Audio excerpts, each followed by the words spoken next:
जगतां मधुकैटभारे तौ वेतराक्षि परितोषिणि पत्नीठ्ये नाथानुबद्ध भुवनावनबद्ध दीक्षे प्रत्यक्ष देवतर्वे तव सुप्रभातम् छाये अखिलाश्रित वरप्रदकल्पकल्पे विश्वप्रदामनिलयामल दिव्यभासे गृहकुक्कुटमण्डलीयम् पारावताः कलरवं कलयन्ति भाल्या केळीशुकामलयमारुतमालवन्ती प्रत्यक्ष दैवत विभो तव सुप्रभातम् उत्फुल्ल चम्पक कुशेशय पाटलाना गन्धादिवास सुरभिशिष शिरो मृदुश्च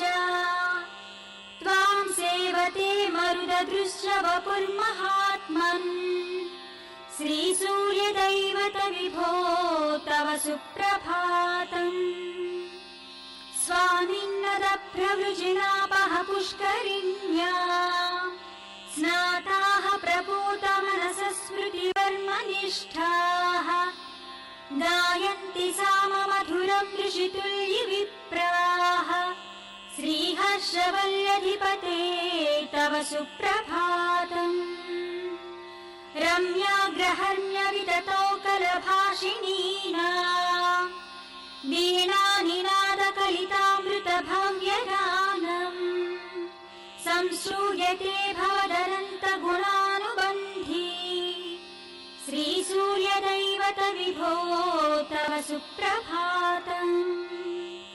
गोपाङ्गनादधिविमन्थनमञ्जुघोषाः सत्ब्रह्मचारिमुखनिर्गतमन्त्रपाठाः प्राभोति किमपि करोति तवाज्य सेवाम् प्रत्यक्ष दैवत विभो तव सुप्रभातम् प्रत्यूषरागसुमनोहर पुष्करिण्या किञ्चिद्विकासि कमलोत्कट भृङ्गराजिः भीतान्धकारकणिकेव हठात् प्रयाति श्रीहर्षवल्लधिपते तव सुप्रभातम् हे लोकबान्धव कृपाकर चित्प्रदायिन् विश्वस्य लोचन भुवं परिरक्षणार्थम् आर्चावतार जनताखिलतापहारिन्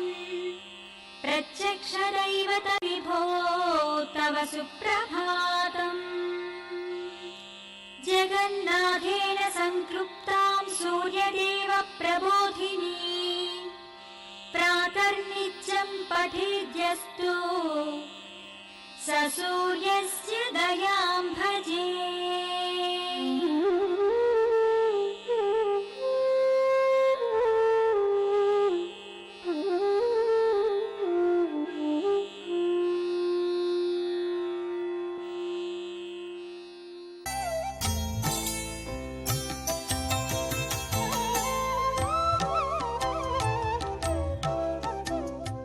పుత్రాదయస్తు గృహిణా యది పోషణీయాః. ధర్మం ఏం చెప్తోంది? భార్యా పిల్లల్ని పోషణ చేయాలి అని కదా ధర్మం చెప్తోంది. విడిచిపెట్టాలి అని ఎక్కడైనా ధర్మం చెప్పిందా అండి? ఏ శాస్త్రమైనా చెప్పిందా అండి? చెప్పలేదు కదా.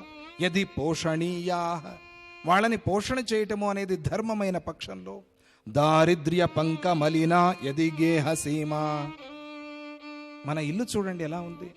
దారిద్ర్యం అనే బురదలో మునిగిపోయి ఆ ఊబి నుంచి బయటికి రాలేక ఎంత కష్టపడుతున్నాం మనం. ఇంకా ఎన్ని రోజులండి ఈ ఇంటిని నేను నడిపేది? నా వల్ల కావటం లేదు. నాకు కూడా వయస్సు అయిపోతుంది. పిల్లలు ఏమైపోతారో భయంగా ఉంది. మన ఇద్దరము ఇలా విడిచిపెట్టి వెళ్ళిపోతే పిల్లల భవిష్యత్, వాళ్ళ అనాథలైపోరా? వాళ్ళకి కనీసం చదువైనా చెప్పించడానికి ఎవరైనా ఉంటారా? ఈరోజే బంధువులు ఎవరు రారు మన ఇంటికి, అసహించుకుంటారు. అటువంటిది రేపు మన ఇద్దరము పోతే ఎవరు వస్తారు మన ఇంటికి? వాళ్ళ గతి ఏం కాను? ఒక్కసారి ఆలోచించండి. కృష్ణ సఖాపి భవతా యది నోపయాత కాతత్ర ధర్మపరత బతమిత్రతావా. అటువంటి కృష్ణ సఖ, ఆ కృష్ణ మిత్రుణ్ణి మీరు పోయి కలవకపోతే ఆయన్ని వెళ్ళి దర్శనం చేసుకోకపోతే అదేమి ధర్మం? అది ఇదే ధర్మం? ఇది ధర్మం ఇదేనా చెప్పేది? అది ధర్మమా? అది మిత్రత, అది మైత్రియా? అది మీ ఇద్దరిలో ఏమి మైత్రి ఉంది? ఎందుకో నాకైతే అనుమానం, నేను నమ్మటం లేదు అని ఆవిడ నానా రకాలుగా ఉపదేశమే ఇది. కొన్ని సందర్భాల్లో పెద్దవాళ్ళైనా కూడా ఉపదేశం చేయాల్సి వస్తుంది. భర్త పెద్దవాడే కదా, కానీ ఆ తల్లి అంత అద్భుతంగా ఉపదేశం చేసింది. ఆ ప్రోత్సాహం కావాలి ఇద్దరిలో కూడా. అలా ఆ అద్భుతమైన ఆ సాంగత్యం ఉంటేనే కదా ఆ కుటుంబం బాగా నడిచేది. 2 చక్రాలు పిల్లలు, అప్పుడు కారులాగా 4 చక్రాలు, ఇద్దరూ బాగా ఉంటే కదా బండి నడిచేది. అట్లా ఆ తల్లి ఆ కుటుంబాన్ని నడిపిస్తూ ఉపదేశం చేసింది. ఇక అప్పుడు ఆయనకి దర్శనం చేయాలి అనిపించింది. స ఏవం భార్యయా విప్రో బహుశః ప్రార్థితో ముహు. చాలా చమత్కారంగా ప్రయోగిస్తారు శుకావధూత. ఇలా ఆవిడ ఉపదేశం చేసింది అని నేనన్నాను మీకు అర్థమవటం కోసం, కానీ శుకావధూత అంటారు ఆవిడ ప్రార్థన చేసిందిట. వెళ్ళి దర్శనం చేసిరండి అంటే ఒక్కసారి మైసూరుకి వెళ్ళొద్దామండి. ప్రతిరోజు అడుగుతూ ఉంటే ఎప్పుడో ఆయన మనస్సు మార్చుకుని రాకపోడు, ప్రతిరోజు అడుగుతుంటే ఆవిడ మనస్సు మార్చుకుని ఎప్పుడో రాకపోదు.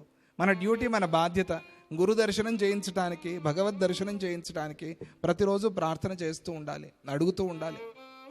చెవిలోని జోరీగా అంటారే, ఆ జోరీగా లాగా అవి అని ఎప్పుడు అదే చెప్తూ ఉంటే ఎప్పుడో అప్పుడు మనసు మార్చుకుంటారు.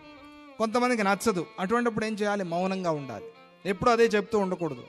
అందరికీ ఇదే మందు పనికిరాదు. అట్లా ఆవిడ ప్రార్థన చేసింది. అప్పుడు ఆయన మనస్సులో అనుకున్నట్టు, అయం హి పరమో లాభ ఉత్తమ శ్లోక దర్శనం. అవునవును, ఆవిడ చెప్పే కారణం వేరు. ఎందుకు వెళ్ళి దర్శనం చేయమంటోంది అంటే, దాస్యతి ద్రవిణం, డబ్బు ఇస్తాడు వెళ్ళి దర్శనం చేయమంటోంది. నాకు అది ఇష్టం లేదు.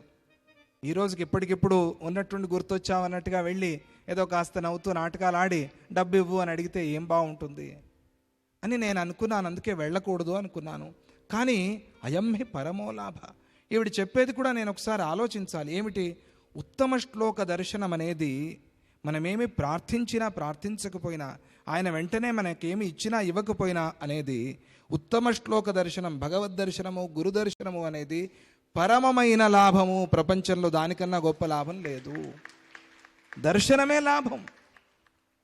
మనస్సులో అనుకున్నాడు, ఈవిడ్ని ఎందుకు నెప్పించాలి నేను? ఒకసారి పోయేస్తే పోలే, ఏం పోతుంది? పోయొద్దాం. ఆయన చూడకూడదు అని నాకేం లేదు, ఏదో అడిగేస్తానేమో అని భయం. ఆయన వెళ్ళి చూసి డబ్బు ఇవ్వయా అని అడుగుతానేమో, ఎందుకంటే కష్టాల్లో మునిగిపోయి భార్య గుర్తొచ్చి ఏదైనా అడిగేస్తానేమో భయం. విష్ణుదత్తుడి కథ దత్తదర్శనంలో మనకు గుర్తొస్తుంది. ఆయన కథ కొద్దిగా దీనికన్నా భిన్నంగా ఉన్నా కూడా ఆ స్థాయి వాళ్ళిద్దరిది ఒకటే. విష్ణుదత్తుడు, కుచేలుడు వీళ్ళందరూ ఒకటే, ఆ భక్తులందరూ కూడా. ఏమని అడిగేది? వెళ్ళొద్దు అనుకున్నాడు. అనుకుని తర్వాత లేదు వెళ్తాను, ఈవిడ్ని ఎందుకు నెప్పించాలి, వెళ్ళి ఆయన ఏమీ అడగకుండా తిరిగి వచ్చేస్తాను, తిరిగి వచ్చినా కూడా నాకు లాభమే కదా అది అనుకున్నాడు. ఆయనకు తెలుసు దర్శనం చేసి వస్తే చాలు అని. అందుకనే ఎన్నో సందర్భాల్లో ఊరికే మీద పడొద్దు, దర్శనం చేసుకోండి అని చెప్తూ ఉంటారు. ఆయన దృష్టి మన మీద పడాలి, మన దృష్టి ఆయన పాదాల మీద పడాలి. అప్పుడు మన జీవితం అంతా కూడా బాగుంటుంది. మనం అది తెలుసుకోలేక మీద పడతాం. ఆయనకి చెప్పాలా? ఆయనకు తెలీదా? సమస్తము తెలుసు. సద్గురు విషయంలో ఆ భావన ఉండాలి మనకి. ఆ భావనతో మనస్సులో ప్రార్థన చేస్తూ ఉండాలి. లేదు అందరినీ తోసుకుంటూ మీద వెళ్తేనే పడితేనే అప్పుడు ఆయనకేమవుతుంది? ఎవరితోనో మాట్లాడాలి అనుకుంటారు. ఆయనతో మాట్లాడలేక, వాళ్ళతో మాట్లాడలేక ఆయనకి కోపం వస్తుంది. ఎందుకంటే నీకన్నా అవసరం ఉన్న వాళ్ళు ఇంకొకళ్ళు ఉన్నారు, వాళ్ళని చూడాలి, వాళ్ళ కష్టం పోగొట్టాలి. అది ఆయన మనస్సు. అది మనకు అర్థం కాదు. మనం మీద పడిపోతాం. కోపం వచ్చింది అనుకుంటాం. ఆయన కోపం మన మీద కాదు, కోపం వచ్చింది. అయ్యో వాళ్ళని వినలేకపోతున్నానే, వాళ్ళ కష్టాన్ని పరిహారం చేయాలి, ఇప్పుడు వింటేనే వాళ్ళ కష్టం పరిహారం అయ్యేది. నేను ఎవరిని పిలుస్తానో వారు వస్తే వారికి చాలా గొప్ప కష్టం పరిహారం అవుతుంది, ఇది వీళ్ళకి తెలియటం లేదే అని కోపం ఆయనకి. మన మీద కాదు కోపం. అందుకని దాన్ని అర్థం చేసుకోవాలి. ఉత్తమ శ్లోక దర్శనం అనేది పరమ లాభాన్ని ఇస్తుంది మనకి. అందువల్ల నేను వెళ్తాను, కానీ ఒట్టి చేతులతో ఎట్లా వెళ్ళేది? మిత్రుల దగ్గరికి వెళ్ళినా, గర్భిణీ స్త్రీని చూడటానికి వెళ్ళినా, తల్లి తండ్రి దర్శనానికి వెళ్ళినా, గురువుని చూడటానికి వెళ్తున్నా, లేదా పిల్లల్ని కలవటానికి వెళ్తున్నా మనం చేతిలో ఏదైనా పెట్టుకుని తీసుకువెళ్ళాలి. ఊరికే ఒట్టి చేతులతో వెళ్ళకూడదు. ఏదైనా తీసుకునే ఫంక్షన్కి వెళ్తున్నాము అంటే అక్కడ ఏదైనా ఇచ్చి రావాలి. ఆ రుణాన్ని మనం ఉంచుకోకూడదు. ఇది ధర్మశాస్త్ర ప్రకారంగా. అందుకని ఏదైనా తీసుకువెళ్ళాలి కదా. ఏమైనా ఉన్నాయా ఇంట్లో అంటే ఆవిడ అన్ని డబ్బాలు చూసింది. అన్ని టన్ టన్ టన్ శబ్దం చేస్తున్నాయి తప్పించి ఏ డబ్బాలోనూ ఏ ఒక్క గింజ కూడా లేదు. ఆ స్థితిలో ఉన్నారు వాళ్ళు. అంటే ఏ రోజుది ఆ రోజే, ఆ రోజు ఏమైనా వచ్చిందా వండుకోవటం తినటం అంతే. అది వాళ్ళు మహానుభావులు, మహాత్ములు వాళ్ళంతా.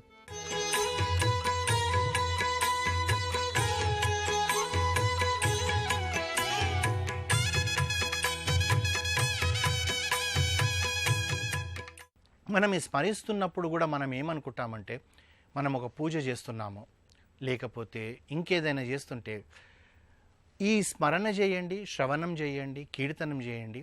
ప్రతి మెట్టు కూడా, ప్రతి అడుగు కూడా మనలో మార్పు తెచ్చుకోవడానికి చూడాలి. మనమే చూస్తుంటాం, కొందరిని చూస్తుంటే ఎంత ప్రశాంతంగా ఉంటారండి అంటాం. అంటే వాళ్ళు ఎంత సాధన చేస్తే ఆ ప్రశాంతత వస్తుంది. అదే కాకుండా తీర్థయాత్రలకు పోయి వచ్చిన తర్వాత, అంటే ఇప్పుడు ఈ కాలంలో అవన్నీ మర్చిపోయారనుకోండి. ఒకప్పుడు ఈవెన్ పెద్దలు అంటే ఒక 2 జనరేషన్ల ముందరనో, ఒక జనరేషన్ ముందరనో తిరుపతి పోయి వస్తే కూడా ఇంట్లో కూడా వాళ్ళకి పాద నమస్కారం చేసేవాళ్ళు. ఎందుకని చేసేవారు అంటే తిరుపతికి పోయినట్టుగా, తిరుపతికి పోయి వచ్చిర్రు గొప్పగా అని చెప్పేసి కాదు. వీళ్ళు వెళ్ళి వెంకటేశ్వర స్వామిని దర్శనం చేసుకొని వచ్చారు కనుక వీళ్ళకి పాదాలకు మనం నమస్కారం చేసుకుంటే వెంకటేశ్వర స్వామికి చేసుకున్నట్టే అనుకున్నారు. కాశీకి వెళ్ళొచ్చిన వాళ్ళు ఏం చేసేవాళ్ళు, మళ్ళీ ఇంటికి వచ్చి ఆ శివుడికి అభిషేకం చేసి ఆ ఇంట్లో ఆ కాశీ విశ్వనాథుని ప్రతిష్ఠించినట్టుగానే అనుకునేవాళ్ళు. ఆ యాత్ర చేసి వచ్చిన వాళ్ళకు పాద నమస్కారాలు ఎందుకు చేస్తారు? వీరు సాక్షాత్తు ఆ కాశీ విశ్వనాథుడే అని చెప్పేసి. ఈ విధంగా మీరు చూడండి. అంటే మన లోపల ఒక భావన అనేది ఎలా ఉండాలంటే స్మరిస్తూనే ఉండాలి. ఇంకా కొందరు అనుకుంటారు, నేను బాగా సాధన చేస్తున్నానండి కానీ దేవుడు నాకు ప్రత్యక్షమైతలేడు అంటారు. దేవుడు ప్రత్యక్షమైతే మీరు ఏం చేస్తారండి అంటే వీళ్ళ దగ్గర సమాధానం లేదు. అంటే మళ్ళీ ఆ కోరికల చిట్టా ఇప్పడానికి అనుకుంటే దానివల్ల ఉపయోగం లేదు. ఒకవేళ దేవుడు ప్రత్యక్షమైనాక కూడా మన లోపల మార్పు రాకపోతే మన జీవితం వ్యర్థం. ప్రత్యక్షమైనా కాకపోయినా మన లోపల మార్పు తెచ్చుకోవాలి. ఏమండి, ప్రత్యక్షమైతే ఆ స్వామి చూపు నా మీద పడితే వెంటనే నేను మారిపోతానేమో అన్న మాట కూడా ఎవరి నుంచి అయినా రావచ్చు. మారిపోం మనం. ఎలా చెప్పగలుగుతారండి అంటే, రావణాసురుడు రాముణ్ణి చూశాడు కదా, మొదటిసారి 2 సార్లు యుద్ధానికి వచ్చాడు.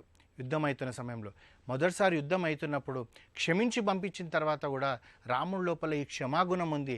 నేను తప్పు చేస్తున్నాను, సీతమ్మ వారిని తీసుకొని వెళ్ళి ఇచ్చి పాదాల మీద పడతానని అనుకున్నాడా? మారలేదు. అంటే పాషాణంతో కూడుకున్న హృదయం ఉన్న వాళ్ళు ఎప్పుడూ మారరు. అంటే మనం మారడానికి మనం ప్రయత్నం చేయాలి. మరి కృష్ణుణ్ణి ఎన్నిసార్లు దుర్యోధనుడు కలిశాడు, ఎన్నిసార్లు చూశాడు, మరి మారాడా అంటే మారలేదు. కంసుడు చూశాడు, మారాడా అంటే మారలేదు. శిశుపాలుడు చూశాడు, 100 తప్పులయ్యి తన తల పొడగొట్టుకున్నాడు, కానీ మార్పు వచ్చిందా? అలా కాదు. మనకు ఈశ్వరుడు ప్రత్యక్షమైతేనే మారుతామని కాదు. ఈశ్వరుడు యొక్క వాక్కు, ఈశ్వరుడు యొక్క గుణగణాలను మనం వింటే మనం మార్పు తెచ్చుకోవడానికి ప్రయత్నం చేయాలి. కృష్ణుడు అండి ఎంత ప్రేమగా ఉండేవాడు.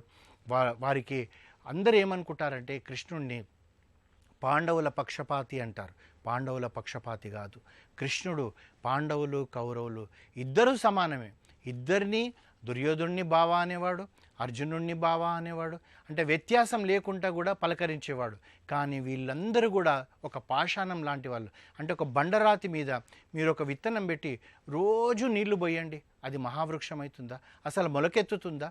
కొన్ని రోజులు అయిపోయిన తర్వాత ఆ ఎండకు ఆ విత్తనం పగిలిపోతుందేమో కానీ అందులో మొక్క అంటూ రాదు. మరి అలాగే ఇలాంటి వ్యక్తులు కృష్ణుడు ఎదురుగా ఉండి కూడా మళ్ళీ నేర్పిస్తే కూడా ఈ దుర్యోధనుడే కావచ్చు, రావణాసురుడే కావచ్చు, జరాసంధుడే కావచ్చు, శిశుపాలుడే కావచ్చు, వీళ్ళల్లో మార్పు రాదు. అలాంటి వాళ్ళు మనకి ఇప్పుడు కొక్కోలుగా మనకు కనబడతారు. ఈ సంఘంలో మనం మార్పు తెచ్చుకోవాలి, స్మరిస్తూనే పోవాలి. ఈ స్మరణలో మనకేముండాలి? ఒక్కటే ఆ పరమేశ్వరుని స్మరించాలి. ఏ విధంగా స్మరించాలంటే ఆ కథలన్నీ మనం విన్నాం కదా, శ్రవణం విన్నాము, కీర్తనం విన్నాము, తర్వాత అవన్నీ చూస్తూ మనం తెలుసుకోవాల్సింది అంతా కూడా ఏంది, స్మరిస్తూ ఉండాల్సింది అంతా కూడా ఏంటంటే ఆ పరమేశ్వరుడు ఏ విధంగా ఉంటే ఆ విధంగా మనం మార్పు తెచ్చుకోవడానికి ప్రయత్నం చేయాలి. గోకులంలో చూడండి, కృష్ణుణ్ణి ఏ విధంగా వాళ్ళు కీర్తించారో ఒక నిమిషం ఆలోచించండి. అంటే అందరూ కృష్ణ కృష్ణ అన్నారా? లేదు. కన్నయ్య అని ఒకరన్నారు, లేదా మాకంచోర్ అన్నారు నార్త్ ఇండియాలో, తర్వాత నవనీత చోరుడు అన్నారు, దామోదరుడు అన్నాడు, గోవర్ధనుడు అని అన్నారు. ఈ విధంగా రకరకాల పేర్లతోటి, అంటే వాళ్ళకు ఆ కృష్ణుడిని చూసేటప్పటికీ ఆ గోపికలకు కన్నయ్య ఇలా రా అన్నారంట. మరి కన్నయ్య అనే తన పేరా? కాదు. మరి కృష్ణుడిని కృష్ణ అనకుండా ఇన్ని పేర్లతోటి ఎందుకు పిలిచి ఉంటారు? కారణం ఏంటంటే వాళ్ళలో భక్తి ప్రేమ నిండిపోయింది వాళ్ళ హృదయంలో. వాళ్ళు ఏ విధంగా పిలిచినా కానీ ఆ విధంగా ఉన్నారు. కన్నా అని ఒకరు పిలుస్తున్నారు, కన్నయ్య అని ఒకరు పిలుస్తున్నారు, కృష్ణ అని ఒకరు పిలుస్తున్నారు. ఈ విధంగా మనం చూస్తుంటే ఆయన పార్థసారథి, ఎందుకంటే పార్థుడికి సారథిగా ఉన్నాడు కనుక. ఈ విధంగా ఈ మధ్యన ఒకరు రీసెర్చ్ చేశారట, ఈ గోకులంలోనే తిరుగుతూ ఏమండి అసలు కృష్ణుడికి ఎన్ని పేర్లు ఉన్నాయని. కేశవనామాలు కొన్నే మనకు తెలుసు, అష్టోత్తరం తెలుసు, తర్వాత త్రిశతి అంటే కృష్ణుడి పేరు మీద తెలుసు, లేదా సహస్రనామాలు తెలుసు.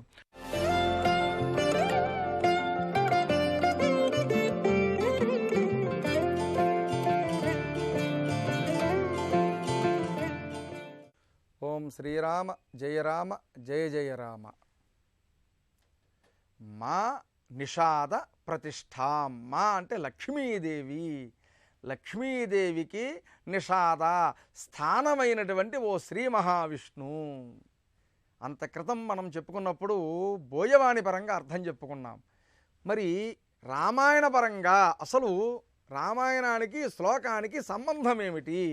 చాలామంది అనుకుంటారు రామాయణం పూర్తిగా చదవని వారు, వినని వారు, బోయవాడే వాల్మీకి మహర్షే ఈ ఈ పక్షుల్ని సంహరించాడు అని చెప్పేసి అంటారు. అసలు ఎక్కడా లేదది. ఆయన సంహరించడం ఏమిటి? ఆయన ఎప్పుడో ఒకప్పుడు ప్రాచేతసుడు అయ్యాడు, తర్వాత బోయవాడు అయ్యాడు, అంతే తప్ప ఆ బోయవాడు ఈ రకమైనటువంటి పక్షులు మాత్రం ఎక్కడా కొట్టినట్టుగా ఎక్కడా ఏమీ లేదు. వాల్మీకి మహర్షి శిష్యులతోటి గణముతోటి ముందుకు వెళుతున్నప్పుడు ఒక బోయవాడు చేసినటువంటి దానికి మహర్షి పెట్టినటువంటి శ్లోకమే ఒక శాపంగా పరిణమించి వారు మరణించడం జరిగింది. అది మొదటి శ్లోకంలో చెప్పుకున్న భావం అయితే, ఇక రెండవ తత్వం ఏమిటి? లక్ష్మీదేవికి నిషాద స్థానమైన శ్రీ మహావిష్ణువు. త్వమగమత్ శాశ్వతీ సమాహ, నువ్వు గొప్పదైనటువంటి కీర్తిని పొందగలవు అన్నాడు. గొప్ప కీర్తిని పొందుతావయ్యా అన్నాడు. మరి అక్కడికి క్రితం ఏం చెప్పుకున్నాం? నువ్వు పూర్తిగా నశించుపోదువు కాక అని చెప్పేసి అన్నాం. అయితే ఇక్కడ గొప్ప కీర్తి ఎందుకు వచ్చింది? యత్క్రౌంచ మిథునాదేకం, యత్క్రౌంచ మిథునాదేకం అవధి కామమోహితం. క్రౌంచ పక్షుల జంటేమో అక్కడ చెబితే, యత్క్రౌంచ మిథునాదేకం అంటే క్రౌంచ అంటే కుటిలత్వంతో ఉన్న రాక్షసుల్లో ఒకరిని నువ్వు సంహరిస్తావు కనుక. యత్క్రౌంచ మిథునాదేకం అంటే రావణ కుంభకర్ణులు ఆ జంట. ఆ రావణ కుంభకర్ణుల్లో రావణాసురనేవాడిని నువ్వు సంహరించావు కనుక యత్క్రౌంచ మిథునాత్ ఏకం అవధి కామమోహితం. ఆనందంగా ఉండేటువంటి మీ జంటలలో ఒకరిని విడగొట్టినందుకు గాను వాడిని సంహరించిన కారణం చేత నువ్వు గొప్ప కీర్తి పొందెదవు అని చెప్పేసి రెండో పరంగా ఈ ఈ శ్లోకానికి అర్థం మనం చెప్పుకుంటూ ఉంటాం. చూడండి, ఒక శ్లోకంలో ఇంతటి గొప్ప విశిష్టమైన తత్వం అంతా కూడా కనపడుతోంది. మరి ఈ సీతారాముల యొక్క ఆనంద పారవస్యంలో ఉంటూ ఉండగానే కదా రాముడి నుంచి సీతను విడగొట్టాడు. ఆ సీతను విడగొట్టినటువంటి కారణానికి ఆ మిథున జంట అయినటువంటి ఆ రాక్షసుల యొక్క జంట అయినటువంటి వాళ్ళలో రావణాసురుని సంహరించిన కారణం చేత గొప్ప కీర్తిని పొందెదవుగాక అని చెప్పేసి రెండో అర్థంలో చెప్తాం. రావణ కుంభకర్ణులు ఎందుకన్నారు? ఇంకా విభీషణ మరొకరు ఉన్నారుగా, చాలామంది ఉన్నారు కదా. రావణ కుంభకర్ణులు ఎందుకన్నారు అంటే వీళ్ళకు ఉండేటువంటి పూర్వకాలంలో ఉండేటువంటి జయ విజయులుగాను, తర్వాత ఉండేటువంటి రావణ కుంభకర్ణులుగాను, తర్వాత శిశుపాల దంతభక్తులుగాను వీరు ఉద్భవిస్తారు కనుక ఈ జన్మలో వచ్చేటప్పటికీ యత్క్రౌంచ మిథునాదేకం కౌటిల్యంతో కుటిలత్వంతో ఉండేటువంటి రాక్షసుల యొక్క జంటలో ఒకరిని సంహరించిన కారణం చేత నువ్వు ఈ రకమైనటువంటి దాన్ని గొప్ప ఆనందమైనకరమైన కీర్తిని పొందేదువుగాక అని చెప్పేసి అన్నాడు. ఇక్కడ మరొక విశేషం ఏంటయ్యా అంటే ఈ రాముడి దగ్గర నుంచి సీతమ్మను విడిపెట్టడం కోసం అనేక పన్నాగాలు పన్నాడు ఈ రావణాసురుడు. రావణాసురుడు చేసినటువంటి మహాభయంకరమైనటువంటి ఇంత అంతా కాదు, కానీ ఒక స్త్రీ లౌల్యత్వం చేత అతను అనేక రకాలైనటువంటి ఇబ్బందులు పడవలసి వచ్చింది తప్ప, చాలా రకాలుగా బాధపడ్డాడు తప్ప, రావణాసురుడు ఉండేటువంటి గొప్ప శివతత్వం కానీ, గొప్ప శివభక్తుడైన నిరంతరము కూడా శివార్చన లేనిదే అసలు కనీసం ఆనందమైనటువంటి తన యొక్క లంకార సామ్రాజ్యాన్ని అంతటిని కూడా పరిపాలించేటువంటి తత్వం లేదు ఆయన దగ్గర. అమ్మ కోసం, తన తల్లి కోసం నిరంతరము కూడా ఆనందమైనటువంటి దాన్ని తీసుకురావడం కోసం ఆత్మలింగాన్నే తీసుకొచ్చినటువంటి మహానుభావుడు, గొప్ప ఘనత ఉన్నవాడు. కానీ ఇన్ని లక్షణాలన్నీ కూడా చెప్తున్నామే రావణాసురులో గొప్ప లక్షణాలన్నీ, ఒక చిన్న తత్వం ఉంది, స్త్రీ లౌల్యము. ఆ స్త్రీ లౌల్యత్వం చేత, లౌల్యత చేత ఇన్ని రకాలైన బాధలు పడుతుంది. ఆఖరికి రాముని చేతిలో సంహరింపబడ్డాడు రావణాసురుడు. కానీ ఆ రాముడి నుంచి సీతమ్మను విడదీయడం కోసం ఎన్నో రకాల పన్నాగాలు పన్నాడు. ఆ పన్నాగాల పండడంలో ఒక దుష్ట మంత్రిని ఎన్నుకున్నాడు. ఆ వాడు అనేక రకాలుగా చెప్పుకొచ్చాడు, నాయన మరణించడం అనేటువంటిది చాలా సులభమైనటువంటిది, కానీ నువ్వు అపహరించినటువంటి దానికి సిద్ధపడుతున్నావు. రామచంద్రమూర్తి యొక్క భార్య సీతమ్మ మహాసాధ్వి, ఆమెను నువ్వు ఈ విధమైనటువంటి దుశ్చర్యకు పాల్పడుతున్నావురా అబ్బాయి, తప్పురా నువ్వు చేసేది. నేను స్నేహితుడిగా నీకు మంచి మాటలు చెప్తున్నాను. వక్త శ్రోత ఆచ దుర్లభ. అందువలన చెప్పేవాడు, శ్రోత వినేవాడు ఇద్దరూ కూడా లోకంలో దుర్లభంగా ఉంటారు. అయినా సరే నేను మంచి మాటలు చెప్తున్నాను, జాగ్రత్తగా విను. రామునిని నువ్వు తక్కువ అంచనా వేయకు. వచ్చినటువంటి వాడు రామచంద్రమూర్తి అని తెలుసు, రాముని యొక్క భార్య సీతమ్మ వారని తెలుసు. ఇన్ని తెలిసినప్పుడు నువ్వు వాళ్ళిద్దరికీ కూడా వియోగం చెందుతున్నావు. ఈ వియోగం కనుక చెందినట్లయితే నీ యొక్క మృత్యు అనేది తప్పనిసరిగా వస్తుంది అని ముందే హెచ్చరించాడు. మారీచుడనేటువంటి రాక్షసుడు, మారీచుడనేవాడు ఎంత హితబోధ చేశాడండి రావణాసురుడికి, ఎంత ధర్మం చెప్పాడు. అతను రాక్షసుడే, కానీ ఎవరి వల్ల వాళ్ళు తవలసి వచ్చింది, రావణాసురుడు మలాన్ని వచ్చింది. అతనిలో ఉన్నాడు కొంచెం మంచితనం ఉంది.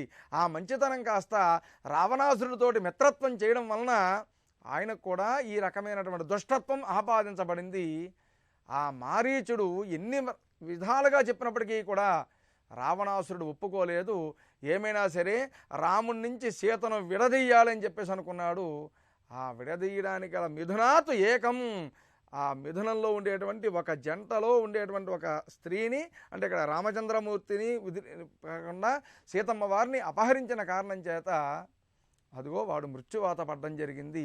అది రామాయణంలో ఉండేటువంటి విశిష్టమైనటువంటి తత్వం, రామతత్వం అటువంటిది. అందువలన ఈ రెండో శ్లోకంలో రాముని ఏ రకంగా గొప్ప కీర్తిని పొందగలిగాడు అంటే మా నిషాద ప్రతిష్టం అనేటువంటి శ్లోకంలో రెండవ అంతరార్థం ఇది. తర్వాత ఏం జరిగిందో వచ్చే భాగంలో తెలుసుకుందాం. శ్రీరామాయ నమః.